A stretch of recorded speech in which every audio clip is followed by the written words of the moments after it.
Hello guys, welcome to RP Academy. तो आज हम लोग यहाँ पर आईआईएफसीएल के फाइनेंशियल ईयर 2026 के रिजल्ट्स देखने वाले हैं। तो यहाँ पर एनुअल रिपोर्ट नहीं कवर करेंगे क्योंकि वो लेटेस्ट वाला अभी तक रिलीज नहीं किया है इन लोगों ने, बस यहाँ पर नंबर्स जो हैं वो रिलीज कर दिया, तो अपन बस उतना ही यहाँ पर देख लेंगे, ठीक है। तो सबसे पहले अगर मैं बात करूँ कि आईआईएफसीएल का ये हम कौन सा वाला डेटा उठा रहे हैं, ये हम उठा रहे हैं जो इनका आईआईएफसीएल का लेटेस्ट डेटा आया था 2025-26 के लिए, ठीक है। तो हमारे पास में ना इसमें सबसे बड़ी इंफॉर्मेशन तो यही है कि जो इनका प्रॉफिट है वो 36% से कम हुआ है, और जो एनुअल लोन सैंक्शन ये करते हैं वो 26% आपका बढ़ चुका है, ठीक है। तो इनका सबसे पहले तो यहाँ पर जो प्रॉफिट है वो 36% से डिक्लाइन कर चुका है, और जो एनुअल लोन्स हैं, जो ये एनुअल लोन्स देते हैं वो सबसे हाई नंबर पर दिए हैं, दैट इज 57,680 करोड़ रुपीज, और 13% का ग्रोथ है। हमारी यहाँ पर कमिटमेंट उनका कहना है कि फाइनेंस करना है नेशनल इंफ्रास्ट्रक्चर को। इसके अलावा एक टेम्पररी प्रॉफिट डिक्लाइन जैसा कि बताया गया आपको यहाँ पर। अब ये बोल रहे हैं कि जो प्रॉफिट डिक्लाइन हुआ है ये फॉरेन एक्सचेंज फ्लक्चुएशन की वजह से हुआ है। तो जो ऑपरेटिंग इनकम है कंपनी की, जैसे ईबीआईटी जो होती है वो हमारी ऑपरेटिंग इनकम होती है, वो तो ये बोल रहे हैं कि 5 साल में डबल हो गई है, और ये आपकी 6972 करोड़ रुपीस पहुंच चुकी है। तो यहाँ पर आप देखेंगे 1379 करोड़ रुपीस का फाइनेंशियल ईयर 26 लोन सैंक्शन हमारे पास 57680। इसके अलावा लोन की जो बुक है इसमें आपके पास में जो एसेट्स है 81,715 करोड़ के हैं, और ग्रॉस एनपीए रेशियो बहुत ही कम है, 0.4% है, which is a very good thing. तो ये पहले 1.1% था, तो यहाँ पर इम्प्रूव हुआ है। इसको स्क्रीनशॉट ले लो, इंपॉर्टेंट है ये सारी डिटेल्स, ठीक है। तो हमारे पास में यहाँ पर ये दिखाया जा रहा है कि सस्टेन मोमेंटम रही है जो फाइनेंशियल सपोर्ट प्रोवाइड किया जाता है इंफ्रास्ट्रक्चर क्रिएशन के लिए। अलॉन्ग विद दैट ये हमने ये भी देखा है कि जो क्यूमुलेटिव डिसबर्समेंट्स हो रही हैं वो भी आपकी काफी अच्छी चली गई है, 1.89 लाख करोड़ रुपीस का यहाँ पर हुआ है, ठीक है। कंसोलिडेटेड बेसिस पर जो डिसबर्समेंट्स किए गए 2.14 लाख करोड़ के लोन्स के किए गए, अंडरस्कोर कर रहे हैं कि आईआईएफसीएल का ग्रोइंग कंट्रीब्यूशन जो इंडिया का इंफ्रास्ट्रक्चर फाइनेंसिंग कर रहे हैं ना, इंफ्रास्ट्रक्चर एक्सपेंशन हो रहा है इंडिया में, उसकी फाइनेंसिंग में इनका कितना बड़ा रोल है। अब अगर हम बात करें ग्रॉस एनपीए की और एनएनपीएस की, तो यहाँ पर आप क्या देखेंगे कि जो ग्रॉस एनपीए रेशियो है वो पहले 0.4% हो चुका है, पहले जो 1.11% था, और एनएनपीए जो है वो इनका 0% पहुंच गया, विच इज रियली ह्यूज। मतलब हार्डली कोई शेड्यूल कमर्शियल बैंक या कोई और ऐसा यहाँ पर आपको इंफ्रास्ट्रक्चर फाइनेंसिंग ऑर्गेनाइजेशन देखने के लिए मिलेगा।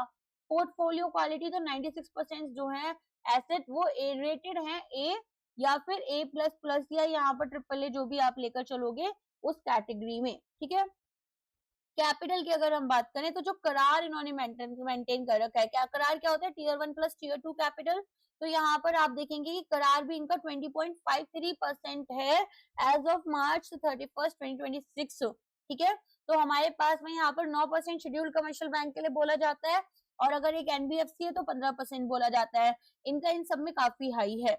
अच्छा, अगर हम देखें रोबस्ट कैपिटल पोजीशन है इनकी, कंपनी की प्रूडेंट फाइनेंशियल मैनेजमेंट देखी जा रही है इंडिया के इंफ्रास्ट्रक्चर फाइनेंशियल नीड में। हम ये भी देख रहे हैं कि भाई इनके पास जो कोर फाइनेंसिंग ऑपरेशंस हैं वो भी बहुत अच्छे हुए हैं। जैसा हमने देखा कि इनकी जो इनकम है 6972 से 1300 यहाँ पर कुछ पहुंच गया था, कितना पहुंचा था नंबर, ये था आपका 3618, सॉरी 13 नहीं, 3618 करोड़ हो चुका है पहले, और अब यहाँ पर आपके पास 6972 करोड़ पहुंच गया। पहले था 36, ठीक है, और अब है 69। फाइन, समझ में आ गया।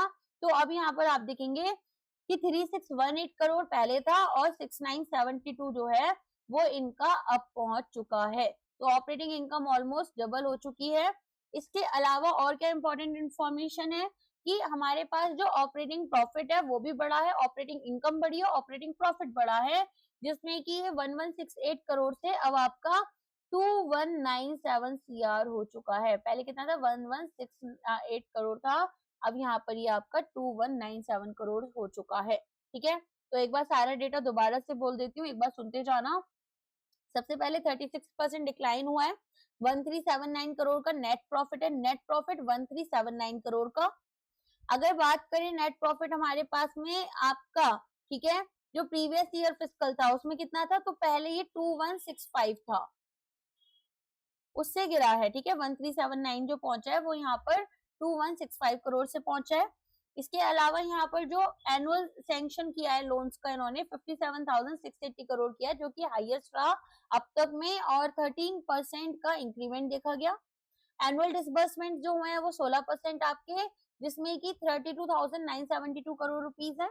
कंपनी की जो क्यूमुलेटिव डिसबर्समेंट है वो अप्रोक्सीमेटली 1.89 लाख करोड़ हो चुकी है। कंसोलिडेटेड बेसिस पर डिसबर्समेंट्स आपके क्रॉस कर चुके हैं 2.14 लाख करोड़, और यहाँ पर आईआईएफसीएल का जो स्टैंड अलोन लोन बुक है वो 81,715 करोड़ पहुंच चुका है। ठीक है, चलो आज के लिए बस इतना ही है। कोई भी डाउट है तो वो आप पूछ सकते हैं। इसके अलावा आरपीआई एकेडमी की एप्लीकेशन पर जाओगे तो आईआईएफसीएल के कोर्स भी आपको मिल जाएगा। अलॉन्ग विद दैट यहाँ पर आप लोगों को मॉक टेस्ट भी मिल जाएगा। तो 10 दिन है एग्जाम में। मैं तो सजेस्ट करूंगी कि अब आप मॉक टेस्ट लगाओ और वीडियोस को अच्छे से देख लो। जिन लोगों को पीडीएफ से पढ़ने का यहाँ पर वो है, वो लोग ये कोर्स खरीद सकते हैं, बट पीडीएफ डाउनलोडेबल या प्रिंटेबल नहीं होती, केवल करंट अफेयर्स ही आपके डाउनलोडेबल और प्रिंटेबल रहते हैं। ठीक है, चलिए आज के लिए बस इतना ही है। मिलते हैं हमारे नेक्स्ट वीडियो में। Thank you so much.